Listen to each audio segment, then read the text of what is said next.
Hello दोस्तों, कैसे आप सब। माई सेल्फ मंजीत कुमार और मैं अपने इन्फिनिट कोचिंग के चैनल पर आप सभी का स्वागत करता हूं।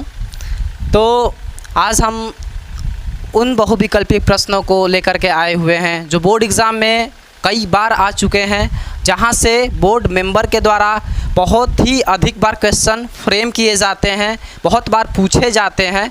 आप किसी भी साल का पेपर उठा करके देखिए, वहाँ से क्वेश्चन बने ही बने हैं, जहाँ से हम क्वेश्चन का सीरीज़ स्टार्ट करने वाले हैं। और ये तब तक सीरीज़ चलेगी जब तक कि आप लोगों का बोर्ड एग्ज़ाम ना हो जाए। हर चैप्टर का MCQ जो होगा वो 30-30 मिनट का होगा। और ये जो हम लोग MCQ लेकर के आएंगे उसमें क्या होगा, वो थोड़ा सा NCERT लेवल से हट के रहेगा, उसका कॉन्सेप्ट थोड़ा सा हट के रहेगा। ये वही क्वेश्चन हैं जो लड़कों को 95 अंक से ज़्यादा स्कोर करने नहीं देते हैं, मतलब गलतियां करा देते हैं बाय कन्फ्यूज़न। इन्हीं प्रश्नों की वजह से बच्चे बोर्ड एग्ज़ाम में 95 अंक से अधिक स्कोर नहीं कर पाते हैं। ये क्वेश्चन वैसे होते हैं जो कन्फ्यूज़न की वजह से गलतियां करा देते हैं हम लोगों से, जिससे कि लड़का अच्छा खासा स्कोर नहीं कर पाता है। तो मैं उसी क्वेश्चन सीरीज़ को लेकर के आपके सामने आ रहा हूं, जहां से गलतियां होने की चांस घट जाए, गलती ना हो। इस प्लेटफॉर्म पर जितने भी मैथ्स के MCQ वाले क्वेश्चंस बनेंगे, वो देखने के बाद मैं आपसे ये दावा कर सकता हूं कि जितने भी क्वेश्चन बनेंगे आप गलतियां नहीं करेंगे और आप भी 95 अंक से अधिक स्कोर कर पाएंगे अपने बोर्ड एग्ज़ाम में। तो चलिए स्टार्ट किया जाए। चलिए चला जाएगा। तो हाँ, मैं क्या बोल रहा हूँ कि किसी पूर्णांक m के लिए प्रत्येक सम पूर्णांक निम्नलिखित रूप का होता है। कि बोला जा रहा है किसी पूर्णांक m के लिए प्रत्येक सम पूर्णांक निम्नलिखित रूप का होता है। जैसा कि आप स्क्रीन पे क्वेश्चन को देख पा रहे होंगे, क्या बोला जा रहा है कि किसी पूर्णांक, समझिए बात को समझिएगा, किसी पूर्णांक का मतलब ये कोई भी पूर्णांक दिया गया है और किसी पूर्णांक को क्या बोला जा रहा है, m बोला जा रहा है। तो किसी पूर्णांक m के लिए प्रत्येक सम पूर्णांक, क्या बोल रहा है, कौन सा पूर्णांक, सम पूर्णांक। तो एक बात तो मुझे क्लियर हो गया है कि जो पूर्णांक है ये वही वाला m है क्या, सोचिए थोड़ा सा। और सम पूर्णांक बोलने का मतलब क्या होता है, सम का मतलब होता है किसी भी संख्या को लेकर के आप अगर 2 से गुणा करा देते हैं तो बेहिचक वो सम बन जाएगा। मतलब मैं क्या बता रहा हूँ, सुनिए ध्यान से, कि अगर 2 से 1 में गुणा करा दिया हूँ तो ये जो संख्या है टोटली जो संख्या हो जाएगी 2, जो कि एक सम है। 2 में अगर मैं 2 से गुणा करा दूंगा तब भी ये कितना हो जाएगा, 4 हो गया है। ये वाला भी सम है, ठीक है। 2 में अब मैं किससे गुणा कराऊँ, विषम से भी करा दिया हूँ, सम से भी 3 से भी करा दीजिए, थोड़ा सा देख लीजिए। तो मैं क्या बोलूँगा, 6, ये वाला भी एक सम आ गया है। तो मैं एक बात तो बहुत पक्के तौर पे ये बात बोल सकता हूँ, क्या बोला जा सकता है कि आप इधर कोई भी मसाला लाइए, इधर यहाँ पे क्या हो जाएगा, मसाला के रूप में कुछ भी हो सकता है। बस उसमें क्या करेंगे, 2 से गुणा करा दीजिए, ये टोटल संख्या निकल करके सम ही आ जाएगी।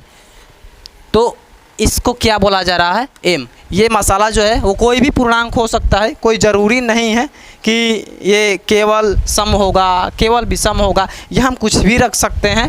बशर्ते 2 से गुणा करा देंगे तो ये जो टोटल संख्या है वो सम में बदल जाएगी, जो कि आप देख पा रहे हैं। तो यहाँ से कितना हो जाएगा, मैं डायरेक्ट बोलूँगा 2 और इसमें गुणा कर दीजिए m। तो जो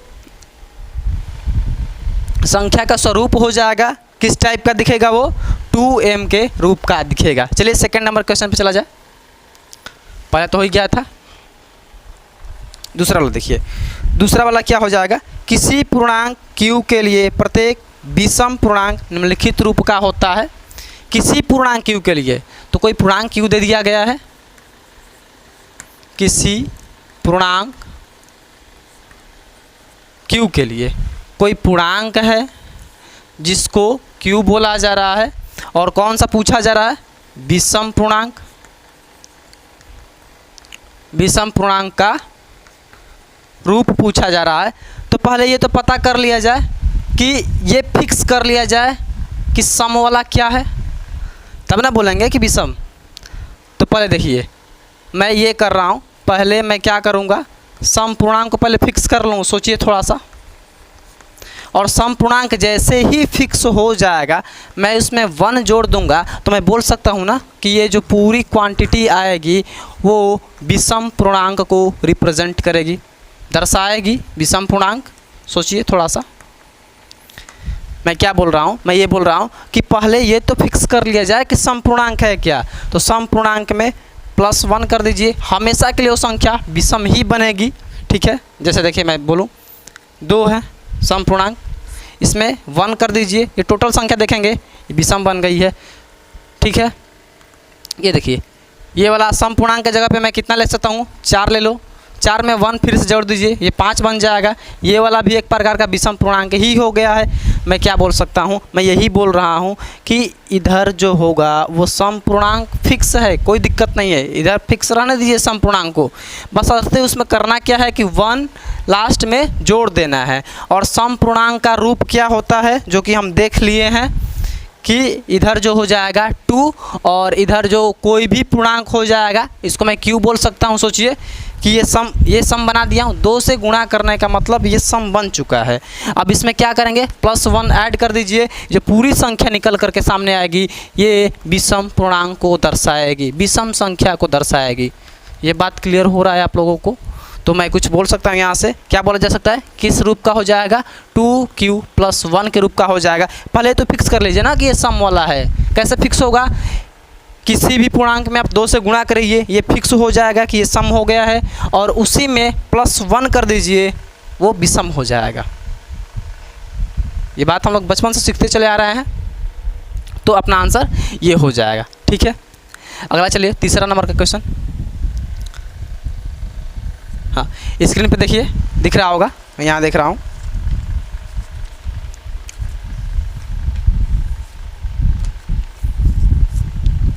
संख्या n² -1 8 से विभाज्य होती है यदि n है 1। बोला ये जा रहा है कि कोई संख्या दी गई है, वो संख्या क्या है, तो n² -1। ठीक है, और बोला जा रहा है कि ये संख्या 8 से क्या है, विभाज्य है, 8 से विभाज्य है। ठीक है, तो इसके लिए ऑप्शन दे रखा है, बोला जा रहा है n क्या क्या हो जाएगा। तो n के लिए बोला जा रहा है क्या हो जाएगा, हो सकता है सम संख्या हो जाए, दूसरा हो सकता है विषम संख्या हो जाए, और क्या है, पूर्णांक भी दिया है, हो सकता है पूर्णांक हो जाए, एक और दिया है प्राकृतिक संख्या दिया है।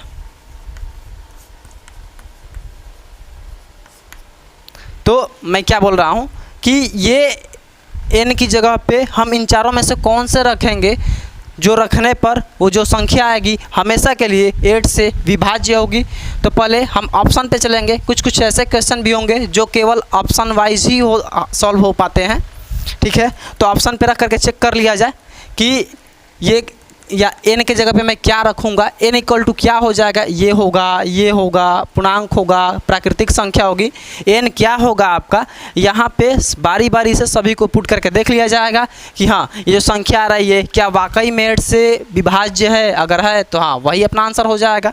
चलिए सम पे रखा जाए, एक एक करके आंसर चेक कर लिया जाए। तो यहाँ पर अगर मैं सम रख रहा हूँ तो रखिए, कितना रख दिया जाए, ऐसा रखिएगा कि 8 से विभाज्य बोल रहा है, इसको सॉल्व करने पर 8 से बड़ा आ जाए, ताकि मैं कटाने में आसानी होगा और सोचने में भी आसानी हो जाएगा।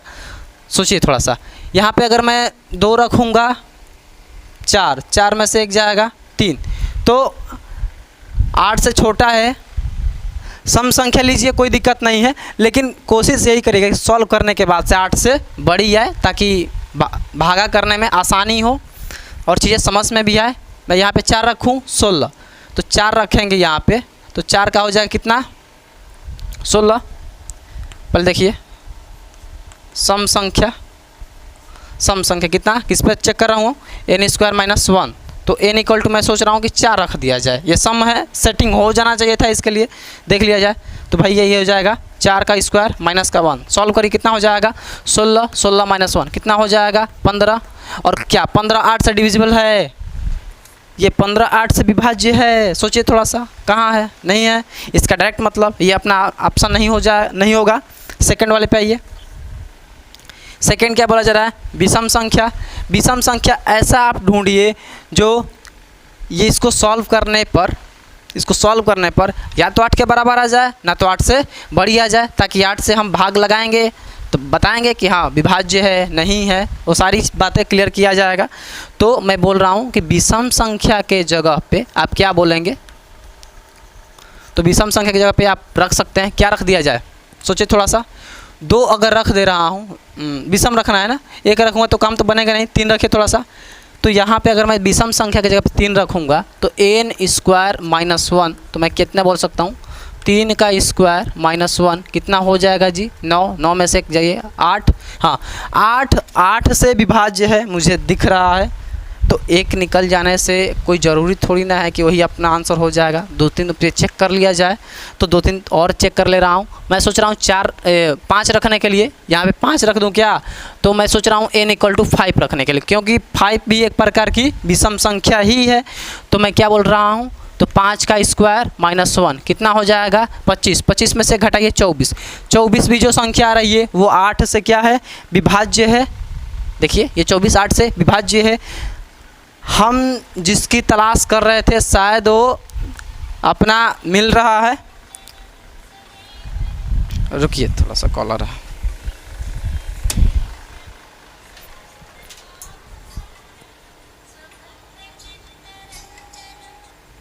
हेलो, हर जा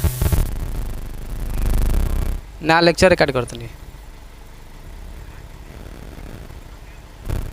ना, ठीक बाद में फ़ोन करते हैं।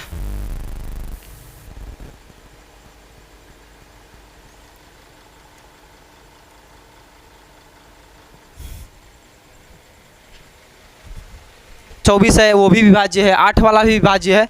तो यहाँ से सम तो नहीं होगा, ये काट दिया गया।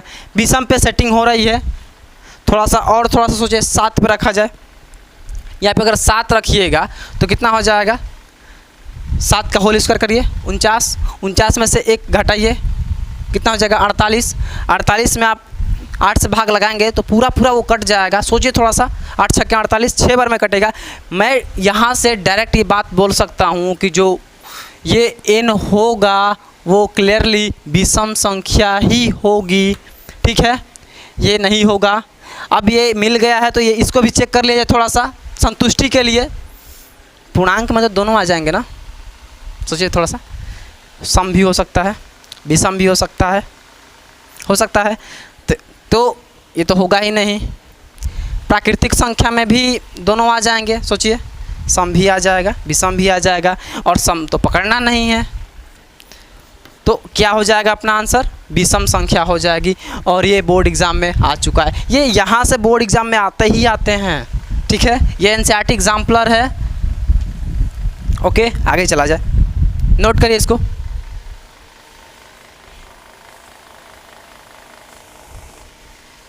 हाँ आपको स्क्रीन पर दिख गया होगा क्वेश्चन, मुझे नहीं दिख रहा है, तो मैं क्या बोल रहा हूँ, यदि 65 और 117 के HCF को क्या बोला जा रहा है, मैं लिख दे रहा हूँ क्वेश्चन को, 65 एंड 117 इन दोनों का जो HCF है, इन दोनों का जो HCF है उसको क्या बोला जा रहा है कि 65m माइनस 117 के रूप के हैं, इन दोनों का HCF जो आएगा इतने के बराबर होगा, ठीक है।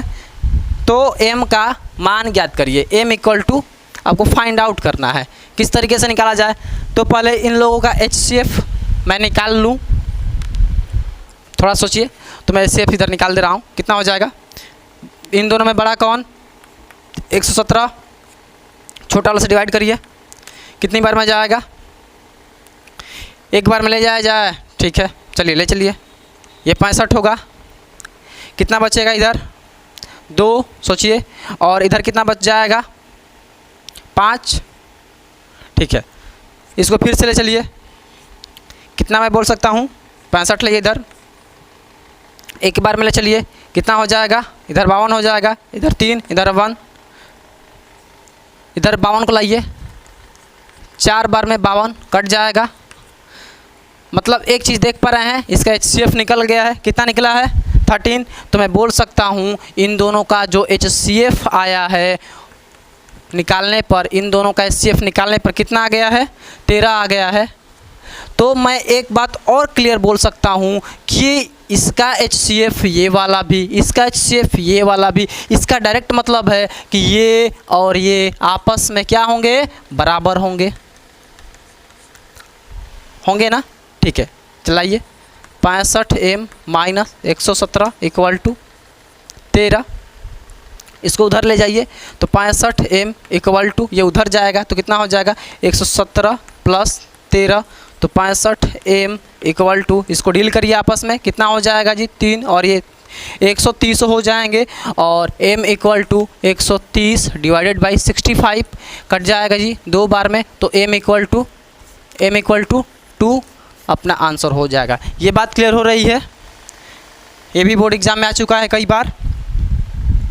चलिए अगला क्वेश्चन देखिए, 5वां। हाँ, आप लोग इस स्क्रीन पे देखिए, मुझे नहीं दिखेगा वो सारा क्वेश्चन। तो बोला जा रहा है वो सबसे बड़ी संख्या जिससे 70 और 125 को विभाजित करने पर क्रमशः शेषफल 5 और 8 प्राप्त हो। क्या बोला जा रहा है, वह बड़ी संख्या, क्या करना है, वह बड़ी संख्या जो 70, वह बड़ी संख्या, मुझे नहीं पता ये बड़ी संख्या क्या है, मुझे नहीं पता ये बड़ी संख्या क्या है, वो तो मुझे ज्ञात करना है ना, वह बड़ी से बड़ी संख्या ज्ञात करना है, मान लीजिए x, तो ज्ञात करना मुझे, जिससे 70 और 125 को विभाजित करने पर क्रमशः 5 और 8 शेषफल बचते हैं। अगर उस संख्या से अगर इसमें मैं डिवाइड करता हूँ तो इसका शेषफल कितना बच जाता है, शेषफल इसका बच जा रहा है 5, देखिए इसका शेषफल बच जा रहा है 5, और ये जो संख्या है 125, इसको डिवाइड करने पर इस वाले का जो शेषफल बच जा रहा है वो 8 हो जा रहा है। तो मैं क्या बोल रहा हूँ, कैसे सॉल्व किया जाएगा, इसका सबसे सिंपल मेथड है, इस संख्या में से 5 को घटा लीजिए, तो 70 माइनस 5 कितना हो जाएगा, ये 65। ठीक है, इस संख्या में से इसको घटा लीजिए, 125 माइनस 8 कितना हो जाएगा, ये वाला सोचिए थोड़ा सा, 117। अब क्या करना है, ये जो संख्या आ गई है हमारे सामने, इन दोनों का आप HCF निकाल दीजिए, आंसर आ जाएगा। तो मैं क्या बोल रहा हूँ, 117 एंड 65, आप 117 और 65 का HCF हम यहीं पे निकाल रखे थे, तो इन दोनों का जो HCF हो जाएगा वो कितना हो जाएगा, 13, जो कि अपना आंसर हो जाएगा। और ये वही बड़ी संख्या है जो 70 में भाग करेंगे इससे तब भी 5 शेषफल बचेगा, और 125 में 13 से भाग करेंगे तो 8 शेषफल बचेगा। ये वही बड़ी संख्या है जो दोनों से पूरी नहीं कटेगी, एक में 5 बच रहा है शेषफल, एक में 8 बच जा रहा है, जो कि इन दोनों के HCF से निकल जाएगी, जो कि 13 होगा। तो अपना आंसर क्या हो गया है, 13 हो गया है। ये बात क्लियर हुई है। देखिए ऐसे डिफ़िकल्ट क्वेश्चंस आएंगे जो बोर्ड एग्ज़ाम में आपको परेशान करने की कोशिश करेंगे। ठीक है, आगे आइए, इसको नोट डाउन करिए तब आगे चला जाए। हाँ, स्क्रीन पे आपको क्वेश्चन दिख गया होगा। ठीक है, मैं पढ़ दे रहा हूँ।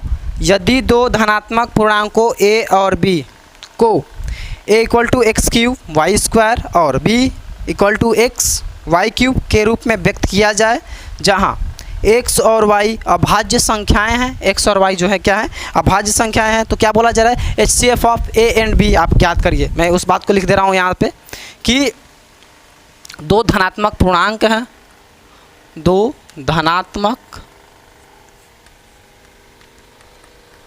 पूर्णांक है। कौन कौन दो लोग हैं धनात्मक पूर्णांक, तो एक a है और एक b है। ठीक है, a को रिप्रेजेंट किया जा रहा है कि ये जो धनात्मक पूर्णांक है इसका जो रूप है एक्स क्यूब वाई स्क्वायर के बराबर है, और जो b वाला है इसको दिखाया जा रहा है एक्स वाई क्यूब के बराबर है। ठीक है, ये दोनों ही धनात्मक पूर्णांक ए जो इसके बराबर है और जो बी वाला है ये इसके बराबर है, मतलब बी का ये गुणनखंड टाइप का दे रखा है और बोला जा रहा है के रूप में व्यक्त किया जाए, इसके रूप में व्यक्त किया जाता है जहाँ x एंड y अभाज्य संख्याएं हैं। बोला जा रहा है x एंड y क्या हैं, ये सभी अभाज्य संख्याएं हैं, अभाज्य संख्याएं। तो बोला जा रहा है कि HCF ऑफ A, B क्या होगा। तो HCF निकालने की जब भी बात आ जाएगी, एक चीज़ गौर करिएगा, जब भी HCF की बात आ जाएगी हम लोग क्या करते हैं, HCF निकालने के लिए इन दोनों संख्याओं को निकालना है ना, इन्हीं दो संख्याओं को निकालना है। तो क्या किया जाएगा, HCF निकालने की जब बात आ जाएगी तो x में, मैं दूसरा चौक यूज़ कर रहा हूँ ताकि चीज़ें क्लियर रहें। x में देखिए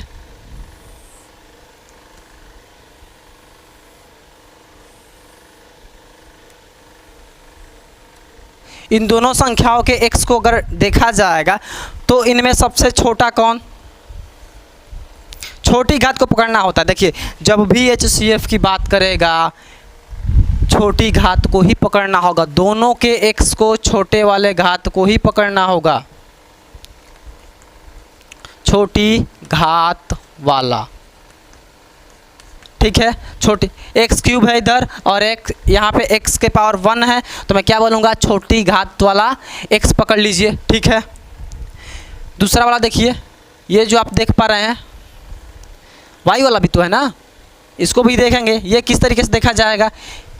तो इसमें क्या करना है, इसमें भी तो दो है, एक y का क्यूब दे रखा है, एक y का स्क्वायर दे रखा है, इन दोनों में छोटा कौन, तो इन दोनों में ये छोटा वाला ये वाला हो जाएगा। तो यहाँ से क्या निकल करके आ जाएगा, यहाँ से निकल करके आ जाएगा y का स्क्वायर, और अपना आंसर आ गया है कि HCF ऑफ, ये दोनों मिल करके हो जाएंगे। तो मैं क्या बोलूँगा, HCF of A, B equal to XY²। ये बात समझ में आ रही है। करना क्या होता है, जब भी एक HCF की बात बोलेगा इन दोनों के जो एक सेम गुणांक होंगे उसके छोटे वाले को पकड़ लेना है डॉट, अगले वाले के जो गुणांक होंगे, गुणांक बोल रहा हूँ, ये जो घात वाला होगा सबसे छोटे वाले घात को फिर से पकड़ लेना है, यहाँ पे कितना हो जाएगा, ये y², तो XY² अपना आंसर हो जाएगा। ये बात क्लियर हो रही है। इस पे एक और एग्जांपल मैं आपको दिखा दे रहा हूँ ताकि और चीज़ें क्लियर रहें।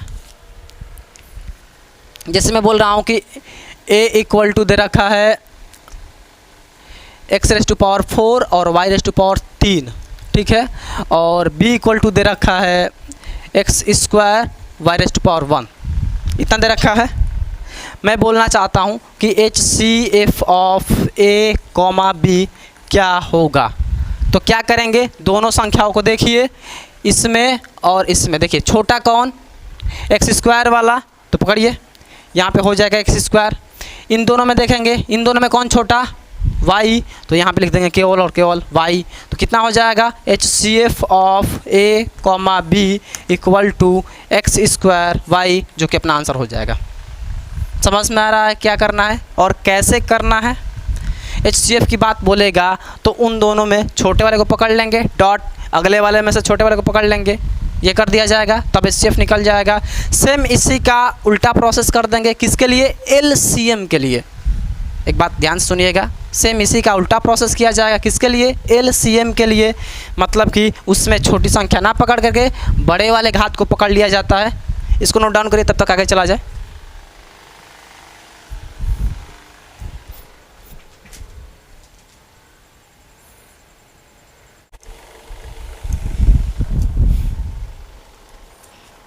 मैं क्वेश्चन एक बार पढ़ दे रहा हूँ। 7वां क्वेश्चन देखिए। तो यदि दो धनात्मक पूर्णांक p और q को p equal to AB², q equal to AQB के रूप में व्यक्त किया जा सकता है, जहाँ a और b अभाज्य संख्याएं हैं, तो ज्ञात क्या करना है, LCM of p and q क्या होगा। मैं इस बात को लिख दे रहा हूँ। इसमें भी ये क्वेश्चन नंबर 7 वाला, दो धनात्मक पूर्णांक क्या क्या है, दोनों धनात्मक पूर्णांक, सोचिए थोड़ा सा। एक एक p है और दूसरा q दे रखा है, दोनों धनात्मक पूर्णांक है और इनको रिप्रेजेंट किया जा रहा है इसे गुणनखंड से, अभाज्य गुणनखंड से ए बी स्क्वायर, ठीक है। और इसके जो अभाज्य गुणनखंड है ए क्यूब बी, ठीक है, के रूप में व्यक्त किया जा सकता है, जहां a और b अभाज्य संख्याएं हैं। तो LCM of p and q ज्ञात करिए। क्या बोला जा रहा है, a एंड b ये दोनों क्या हैं, तो अभाज्य संख्याएं हैं। किसके, तो इन दोनों के अभाज्य संख्याएं हैं। अब अभाज्य संख्याएं हो जाएंगे तो हमें क्या ज्ञात करना है, फाइंड आउट क्या करना है, तो LCM of P and Q इन दोनों को फाइंड आउट करना है कि एलसीएम क्या हो जाएगा इन दोनों का। तो जैसा कि मैंने आपको बताया कि एलसीएम में क्या करेंगे, HCF का जस्ट अपोजिट वाला काम किया जाता है। तो इसमें देखेंगे इसके अभाज्य गुणनखंड में जो सेम वाले हैं उसका अधिकतम घात कौन रख रहा है। जो सेम वाले हैं ए वाले में अधिकतम घात, इसमें देखा क्या जाता है, इसमें देखा जाता है अधिकतम घात देखा जाता है। ये बात समझ में आ रही होगी आप लोगों को, इसमें अधिकतम घात देखते हैं। तो यहाँ से जब अधिकतम घात देखा गया तो पता लगा कि अरे ये तो ए क्यूब निकल करके सामने आ रहा है, तो ए क्यूब, ये बात समझ में आई। फिर से इस वाले में आप देखिए, अगले वाले में चलिए, इस वाले में जब देखा गया तो इस वाले में देखिए आप, इस वाले में भी हम क्या देखेंगे, वही देखेंगे। क्या वही देखेंगे, तो अधिकतम घात देखेंगे। इसमें भी अधिकतम घात हम देखेंगे, अधिकतम घात। तो इसका जो अधिकतम घात निकल करके सामने आ रहा है वो क्या आ रहा है सामने, इसका अधिकतम घात निकल करके सामने यहाँ पे बी स्क्वायर वाला है और यहाँ पे केवल और केवल बी दिख रहा है। तो मैं क्या बोलूँगा, कौन अधिकतम घात वाला, ये वाला। तो यहाँ पे हो जाएगा बी का square, that is the answer. देखिए यही अपना आंसर हो जाएगा। तो मैं क्या बोलना चाहता हूँ कि LCM of P and Q क्या हो जाएगा, A क्यूब B स्क्वायर। और ये कई बार बोर्ड में आ चुका है, मिला भी सकते हैं पिछले क्वेश्चन से। इस टाइप का एक और एग्जांपल कर ली जाए ताकि और बात क्लियर रहे। मैं अपने से दे रहा हूँ, देखिए जैसे मैं बोल रहा हूँ कि A equal to x square y का 5, ठीक है, और B इक्वल टू दे रहा हूँ x 3 y raise to power 4, ठीक है। और मैं पूछना आपसे ये चाहता हूँ कि बताइए LCM ऑफ A, B क्या होगा, LCM क्या हो जाएगा। तो बेहिचक आप यही वाला कॉन्सेप्ट लगाइए, इन दोनों को देखिए कि सेम वाले में अधिकतम घात कौन वाला है उसको पकड़िए डॉट, इस वाले सेम वाले में अधिकतम घात किसका है उसको पकड़िए, आंसर आ जाएगा। तो आप समझदार हैं, समझ गए होंगे किस में देखना है, इसमें देखना है। क्या देखना है, अधिकतम घात देखना है। तो इसमें अधिकतम घात क्या मिल जाएगा, x का क्यूब। और इस वाले में देखिएगा अगर, तो इस वाले में मैं क्या बोलना चाहता हूँ, इसमें अधिकतम घात की बात की जाएगी तो कौन आ जाएगा अधिकतम घात के रूप में, तो y रेज़ टू पावर 5। और इसका आंसर आपके सामने हो जाएगा। मैं क्या बोल सकता हूँ, LCM of A, B equal to x का क्यूब और y रेज़ टू पावर 5। ये अपना आंसर हो गया है। तो इस टाइप के क्वेश्चन अगर बोर्ड एग्ज़ाम में आते हैं तो बन जाएंगे। चलिए नोट डाउन करिए, तब तक आगे चला जाए। क्वेश्चन नंबर 8 देखिए, जैसा क्वेश्चन आपको दिख रहा होगा मैं क्या बोल रहा हूँ, एक शून्येतर परिमेय संख्या और एक अपरिमेय संख्या का गुणनफल होता है। क्या बोला जा रहा है, हाँ ये जो पर्टिकुलर क्वेश्चन है NCERT का, एक मैं यहाँ पे 2 डॉट दिख रहे होंगे, NCERT का ये लाइन है। एग्जैक्ट कहाँ से क्वेश्चन बनाए जाते हैं ये वाला क्वेश्चन मैं यहाँ पे लिख दे रहा हूँ, इसको नोट डाउन कर लीजिए, ठीक है।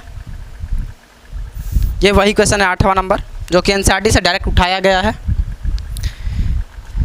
आगे देखिए 9वां क्वेश्चन नंबर 9 देखिए।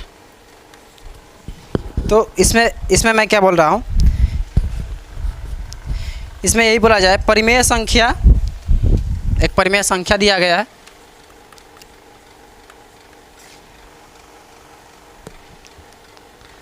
परिमेय एक संख्या दी गई है, परिमेय संख्या, ठीक है। कितना दिया गया है? 14,587 अपान 1250 का दशमलव प्रसार निम्नलिखित किन दशमलव स्थानों के बाद समाप्त हो जाएगा? दशमलव प्रसार, इसका दशमलव प्रसार किन स्थानों के बाद समाप्त हो जाएगा? तो इसके लिए एक फंडा याद रखिएगा, क्या है? ये ऊपर वाला क्या बोला जाता है? ऊपर वाले को बोलते हैं अंश, ये तो आपको क्लियर होगा। नीचे वाला क्या होता है? हर। तो जब भी ये दशमलव प्रसार की बात करेगा, जब भी क्वेश्चन में दशमलव प्रसार की बात करेगा कि किन स्थानों के बाद दशमलव लगेगा, तो करना क्या होता है? हमें अंश को ध्यान नहीं देना होता है। अंश को छोड़ दीजिए, कुछ भी रहो, कोई दिक्कत नहीं है। हमें तो हर से मतलब होता है, और जो हर होगा क्या करेंगे? इसको गुणनखंड के रूप में तोड़ देंगे। ध्यान सुनिएगा मैं क्या बोल रहा हूँ। इस टाइप के जितने भी क्वेश्चन होंगे वो आपसे बेहिचक बनेंगे। और एक और बात बताऊँ, ये 2020 के बोर्ड एग्ज़ाम में आ रखा था, 1 नंबर में रिपीटेड क्वेश्चन है, ये कई बार आ चुका है। तो इस टाइप के सवाल आपको सीख लेना होगा कि इस टाइप से दशमलव प्रसार की बात करेगा तब कैसे करेंगे। तो क्या करना होगा? हर का गुणनखंड कर दीजिए। गुणनखंड दिया है तो ठीक, नहीं दिया है तो गुणनखंड कर लेंगे, ठीक है। गुणनखंड करके लिखिए इसको, मैं इधर करके सिखा दे रहा हूँ थोड़ा सा।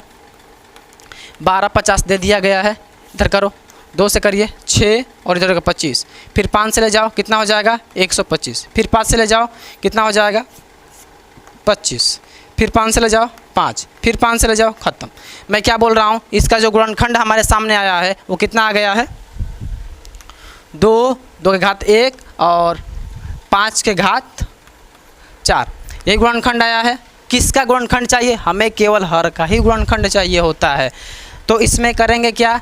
जो ये है और ये है, हमें इन दोनों से मतलब नहीं होगा। बात समझिएगा ध्यान से।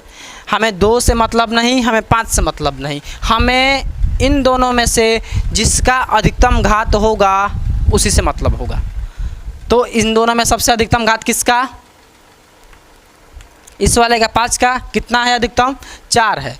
तो अपना आंसर जो हो जाएगा वो 4 हो जाएगा, वो 1 नहीं होगा। ये बात क्लियर हुई है। तो दशमलव प्रसार कितने अंकों के बाद?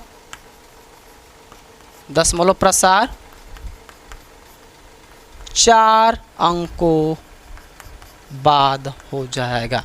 ये बात क्लियर हो रही होगी, ठीक है। हमें इससे मतलब नहीं है कि इधर छोटे वाले का ये, बड़े वाला का ये, बड़ा वाला का ही पकड़ लिए है, नहीं। 2 और 5 हमें नहीं देखना है, हमें 2 और 5 का जो अधिकतम घात होगा उसको बस ध्यान रखना है कि अच्छा 4 अधिकतम है, ठीक है। तो अपना आंसर जो होगा 4 अंकों के बाद ही होगा। दशमलव प्रसार 4 अंकों के बाद हो जाएगा, ठीक है। एक और एग्जाम्पल कर लीजिए इस पर, ताकि चीज़ें और क्लियर रहें। जैसे 33/2 के घात 3 और गुणा 5 के घात 1, इस टाइप का मैं दे रखा हूँ। इसका क्या पूछा गया? दशमलव प्रसार पूछा गया है कि कितने अंकों के बाद होगा। बता पाएंगे आप लोग? ठीक है। क्या करना होता है? अंश को छोड़ देना होता है, हमें उससे मतलब नहीं है। हमें किससे मतलब होगा? हमें हर वाले से मतलब होगा। मतलब कि मैं क्या बोल रहा हूँ, ये नीचे वाले से मतलब है, हमें हर से मतलब होता है। तो हर में हर को लाइए, गुणनखंड करेंगे कि नहीं करेंगे? क्यों करेंगे? जब दिया ही गया है तो। नहीं दिया गया होता तब ना मैं बोलता कि गुणनखंड के रूप में लिख लीजिए। जब दे ही दिया गया है तो और सिंपल और आसान हो गया है। तो मैं क्या बोल रहा हूँ? 2 के घात 3 गुणा 5 के घात 1। अब हमें 2 और 5 से मतलब नहीं होगा, जो अधिकतम घात होगा उससे मतलब होगा। कितना अधिकतम घात? 3, और यहाँ पे 1 नहीं आंसर होगा, 3 आंसर हो जाएगा। तो दशमलव प्रसार क्या होगा? 3 अंकों के बाद होगा।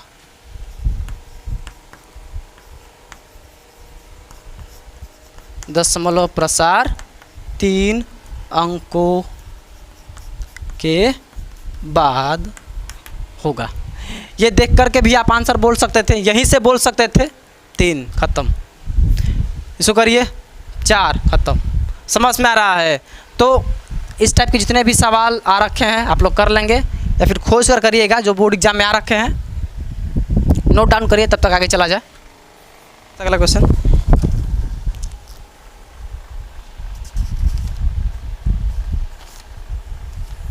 हाँ यहाँ पे क्वेश्चन आपको दिख रहा होगा, देखिए क्या है, मुझे नहीं दिख रहा। यूक्लिड विभाजन प्रमेयिका कहती है, यूक्लिड विभाजन प्रमेयिका क्या बोल रहा है कि दो धनात्मक पूर्णांकों a और b के लिए ऐसे अद्वितीय पूर्णांकों q और r का अस्तित्व है कि a इक्वल टू, बोला क्या जा रहा है, a इक्वल टू बोला जा रहा है कि b q प्लस r, ठीक है। और जहाँ पूछा जा रहा है कि r क्या होगा, r किसको किसको संतुष्ट करेगा, ठीक है। तो r के बारे में थोड़ा यहाँ पे गौर करिए। r क्या है यहाँ पर, तो r तो मुझे पता लगा कि r तो भैया शेषफल होता है, और शेषफल के बहुत सारे गुण होते हैं, उन सभी को पहले डिस्कस कर दे रहा हूँ, तब ऑप्शन पे चला जाएगा। क्यों, तो इधर मैं बोल दे रहा हूँ कि भाई शेषफल तो पहले बात 0 होता है, हो भी सकता है, ठीक है, नहीं भी हो सकता।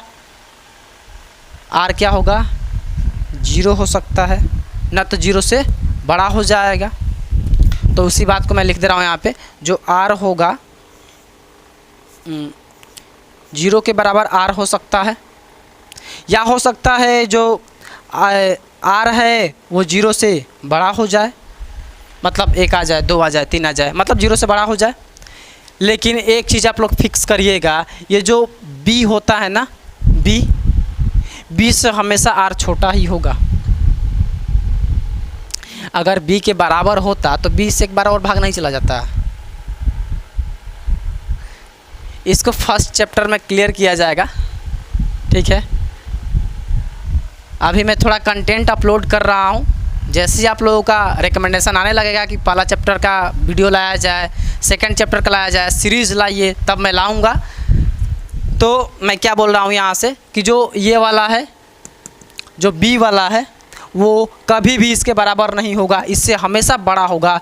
मेरे कहने का मतलब जो r होगा इससे छोटा ही होगा, बराबर भी नहीं होगा। तो r जो होगा हमेशा के लिए छोटा होता है b से। ये कंडीशन थी किसकी, शेषफल की, जो r है, जो कि पूछा गया है। अब ऑप्शन मैं लिख दे रहा हूँ ताकि मैच करा लिया जाए। a वाला देखिए 1, b वाला देखिए, b बोला जा रहा है 0, c वाला देखिए, d वाला देखिए। पहले देखिए तो ये बता रहा है कि जो शेषफल है वो हमेशा 1 से बड़ा होगा, मिलाइए इसमें। अरे नहीं भैया, ऐसा तो होता ही नहीं है, शेषफल 0 के भी बराबर हो सकता है, आपने दिखाया क्यों नहीं, गलत है, ठीक है। आगे चलिए, ये भाई साहब कह रहे हैं कि जो शेषफल होगा वो 0 से हमेशा बड़ा होगा। इसका मतलब ये कहना चाहते हैं कि तब 0 के बराबर नहीं है, ऐसा तो हम जानते ही नहीं है, 0 के बराबर तो होता है भाई। चलो हटो, तुम भी हटो। इसको देखिए, r क्या होगा, वो बता रहा है कि 0 के बराबर हो सकता है यार, या 0 से बड़ा हो सकता है, जो कि हमारे कंडीशन में दोनों मैच कर रहे हैं कि r 0 के बराबर भी है और r 0 से बड़ा भी है। यहाँ पे क्या हो जाएगा, जो b है वो हमेशा के लिए r से बड़ा होगा, जो कि हमारा कंडीशन ये भी फुलफ़िल कर रहा है। इसका डायरेक्ट मतलब तीनों मैच कर गए हैं, इससे यह अपना आंसर सही हो जाएगा। ये तो गलत हो ही गया क्योंकि एक मिल गया ना, लेकिन चलिए इसको गलत प्रूफ कर दिया जाए। कैसे, देखिए ये बता रहा है कि 0 से बड़ा हमेशा r होगा, ज़रूरी है, ये तो बता ही नहीं कि 0 के बराबर भी होता है। चलो हटाओ इसको। तो इसी तरीके से आपको क्वेश्चन अटेम्प्ट करना होगा। और ये लेक्चर अगर पसंद आया हो तो कमेंट सेक्शन में आप बताइए, ताकि और भी अच्छे ढंग से क्लियर कॉन्सेप्ट करके और भी MCQ लाया जाए। ओके, हमारे चैनल के साथ बने रहिए। All the best.